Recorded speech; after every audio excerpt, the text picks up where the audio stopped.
지난 중간고사 성적이 기대만큼 나오지 않아서 이번에는 예습과 복습을 철저히 해보려고 하고 있거든요. 또 곧 있을 논술형 수행평가도 준비할 겸 해서요. 주변 친구들은 수업 시간에 배운 내용과 교과서 위주로 공부했다고 해서 저도 교과서를 열심히 보려고 하고 있는데 교과서가 잘 읽히지 않아요. 교과서를 펼쳐놓고 여러 번 눈으로 읽고 있긴 하지만 교과서에서 무엇을 말하고 있는지 잘 모르겠어요. 수아에게 그런 어려움이 있었군요.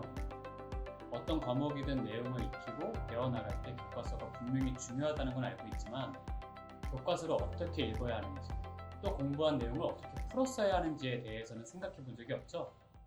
이번 시간에 선생님이랑 한번 같이 이야기해 볼까요?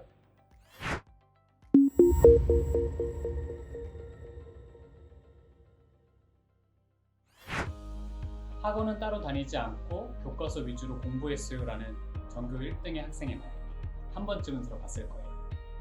하지만 막상 우리가 공부할 때 모든 과목이 교과서를 달달 외울 수도 없고 여러 문장들이 쭉 나열되어 있는데 이것들이 다 무슨 말인지도 모르겠고 하는 등의 어려움을 겪죠. 선생님은 국어 선생님이니까 여러분이 알고 있는 문장 구조, 문장 성분과 같은 문법 지식을 활용해서 어떻게 교과서를 읽을 수 있을까에 대해서 이야기를 나눠볼까 해요. 수아는 교과서를 읽을 때 어떤 어려움이 있나요?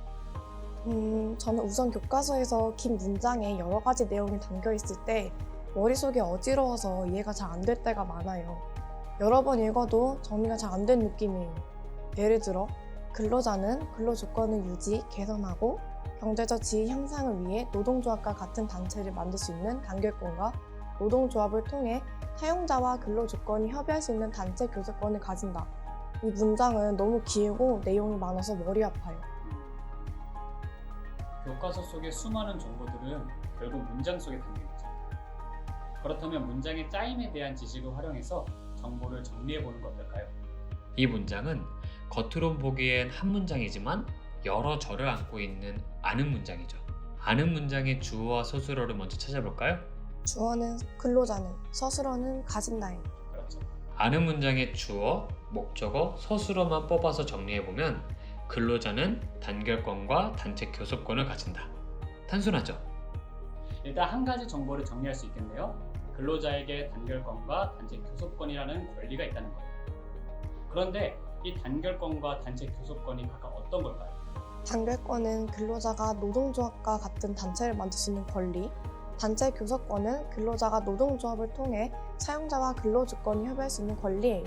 맞아요. 문장이 길고 복잡해 보이지만 각 키워드 앞에 있는 내용들은 그것들의 정의를 수식하는 구조로 보여주고 있는 거죠. 두 가지의 정보를 또 정리할 수 있겠네요. 단결권의 개념, 단체 교섭권의 개념. 국어 시간에 배웠던 문장의 짜임 이렇게 적용해보니 복잡했던 문장도 끊어서 읽을 수 있게 되고 개념의 관계도 눈에 좀 잘 들어오는 것 같아요. 수업 시간에 선생님들이 칠판에 이런 내용들을 한서로 적기도 하죠. 선생님들은 이런 지식의 관계를 좀 더 명확하게 보여주고 학생들이 쉽게 이해할 수 있도록 이렇게 구조화해서 적어주시기도 하는 거예요.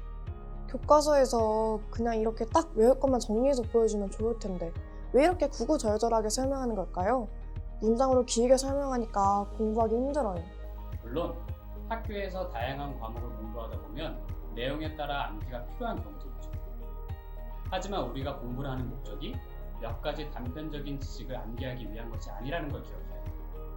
근로자의 권리, 단결권, 단체 교섭권 이런 식으로 낱낱의 개념을 하나씩 암기하기보다는 각각의 개념이 어떻게 연결되고 관계를 맺고 있는지에 주목하고 이해해야 비로소 그 정보가 나에게 의미 있는 지식으로 구성될 수 있어요. 근로자는 권리를 보장받아야 돼요. 왜? 그래야 근로자가 근로하는 조건이 나아지고 돈을 벌 수 있으니까.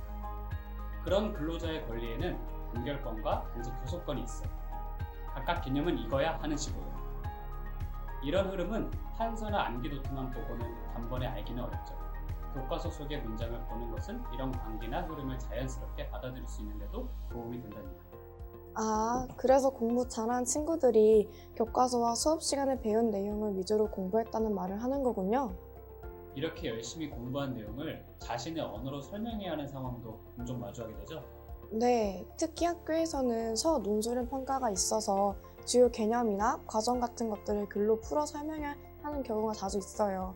그런데 열심히 공부한 내용을 말로 설명할 때는 괜찮은데 그걸 막상 글로 쓰면 어딘가 어색하거나 어설퍼 보이기도 해요. 왜 그런 걸까요? 그건 우리가 입으로 말할 때 주로 사용하는 말투와 글로 쓸 때 주로 사용하는 말투가 조금 다르기 때문이에요. 입으로 말하는 말은 구어, 주로 글에 쓰는 말은 문어라고 해요. 앞에서 같이 봤던 근로자의 권리에 대해 한번 말로 설명해 볼까요? 근로자는 단체를 만들 수 있어요. 이게 단결권이에요. 그리고 또 근로자는 단체 교섭권을 갖고 있는데 그게 뭐냐면 단체 교섭권이라는 거는 근로자가 사용자와 일하는 조건을 협의할 수 있다는 거고 그리고 이것들을 근로자의 근로 조건 유지와 경제적 지위 향상을 위한 거래요. 잘 기억하고 있네요. 잘 설명했어요. 그럼 수아가 지금 설명한 내용을 글로 적어볼까요? 말로 할 땐 잘 몰랐는데 글로 보니 어색하죠. 특히 이 글이 근로자 노동 3권을 설명하시오 라는 선훈수령 평가의 문항에 대한 답으로 쓴 글이라면 고치고 싶은 부분이 생길 거예요. 저는 항상 고민되는 게 글에다가도 존댓말을 써야 할 것 같거든요. 그런데 이렇게 뭐뭐 했어요 라고 막상 글로 써보면 어딘가 어색하고 어떤 친구들은 그냥 뭐뭐 했다 이런 식으로 쓰기도 하더라고요. 뭐가 맞나요?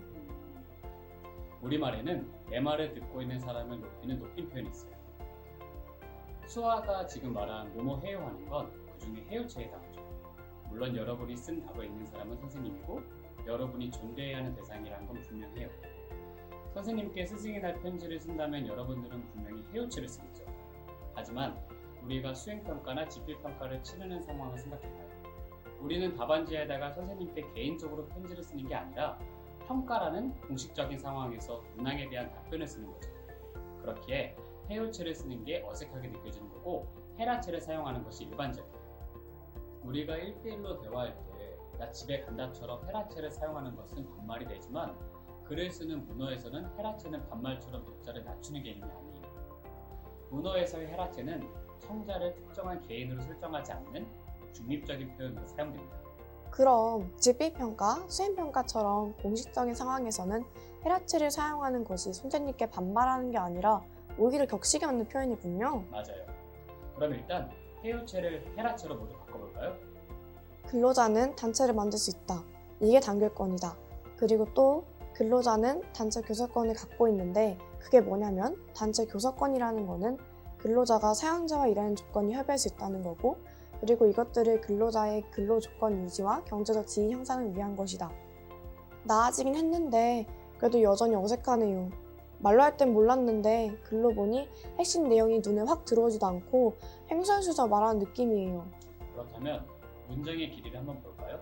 세 번째 문장을 봅시다. 말할 땐 몰랐는데 한 문장의 길이가 아주 길죠. 우리가 입으로 말을 하다 보면 무엇 하는데 무엇인데 하는 이런 식의 말을 이어가기도 해요. 이 뭐뭐는데는 여러 문장을 이어주는 연결어미이고 뒤쪽에 나오는 뭐뭐거고 여기서도 뭐뭐고라는 연결어미가 사용됐죠. 구어에서는 뭐뭐는데나 뭐뭐고가 뒷말이 생략되는 형식으로 문장을 끝내는 종결어미처럼 자주 사용되기도 하다 보니 우리는 뭐뭐인데 이건 이렇고 하는 식의 문장을 자연스럽게 받아들이기도 하죠. 하지만 문어체의 경우는 문장의 길이가 이렇게 너무 길게 이어지다 보면 한 문장 안에 담고 있는 정보가 너무 많아져서 이 문장을 읽는 사람이 그 내용을 이해하는 데 부담이 크죠. 문장을 계속 이어지다 보면 내용이 잘못 전달될 수 있을 거예요. 생각해보니 제가 평소에도 그렇게 뭐뭐 하는데 하는 식으로 말을 자주 했던 것 같아요. 그럼 여기 는데 고가 쓰인 곳들에 무엇 했다, 무엇이다 같은 종결 어미를 쓰면 되겠네요. 종결 어미를 써서 문장의 길이를 조정하니 각각의 문장에서 중요한 내용이 좀 더 명료하게 보이죠? 네, 이렇게 정리하고 보니 문장들마다 앞에 그리고 또 그게 뭐냐면 그리고 이런 말들을 반복하고 있네요. 이런 표현들은 문장과 문장의 연결관계를 명확하게 보여주는 역할을 하기도 하지만 문장이 이어지는 흐름이 너무나도 당연합니다. 굳이 이런 말들을 반복하면 오히려 글이 매끄럽지 않게 느껴지죠. 특히 문어에서는 누구나 그 문장 간의 관계를 충분히 짐작할 수 있는 경우라면 생략하는 것이 오히려 글을 더 글답게 만들어줍니다. 그러면 저는 이것을 남기고 이것을 생략해 볼게요. 문장이 점점 간결 명료해지고 있네요. 여기서 선생님 눈에 띄는 게 하나가 있어요. 두 번째 문장의 이게, 네 번째 문장의 거. 이것들은 무엇의 줄임말이죠? 것이 줄어서 이게 거가 돼요. 맞아요. 문어에서는 특히 이런 격식이 요구되는 상황에서는 빈말을 생략하거나 줄임말을 쉽게 쓰지 않아요. 글을 읽는 사람이 잘못 받아들일 수도 있고 이 글을 쓰고 있는 내가 바로 옆에서 부연 설명을 해줄 수 없습니다. 이게, 이거 이런 말들이 줄임말이라고 의식하지 못했어요. 격식이 요구되는 문어체에서는 줄임말을 잘 안 쓰는군요. 입으로 한번 쭉 읽어보니 마지막 문장이 어색해요. 맞아요. 마지막 문장에는 주어가 없죠. 입으로 말할 때는 정교하게 문장을 다루는 여유가 없죠. 듣는 사람도 자연스럽게 문맥에 맞게 받아들이기도 하지만 문어에서는 문장의 주어와 서술어가 적절하게 호응하느냐 하는 주술호응도 살펴보아야 글을 읽는 사람이 글의 내용을 오해하지 않고 정확하게 받아들일 수 있죠. 마지막 문장의 주어를 어떻게 만드는 게 좋을까요? 이것들을 이것들은 으로 바꾸면 될 것 같아요. 어때요? 처음 시작했던 답안과 비교해보면 훨씬 전달하려는 내용이 명료하게 보이죠? 문법 시간에 배웠던 문장의 짜임, 문장의 성분이 이렇게 실전에 쓰이는 거군요. 다가오는 논술의 평가가 두려웠었는데 이제 자신이 좀 생겨요. 수아에게 도움이 되었다니 다행이네요.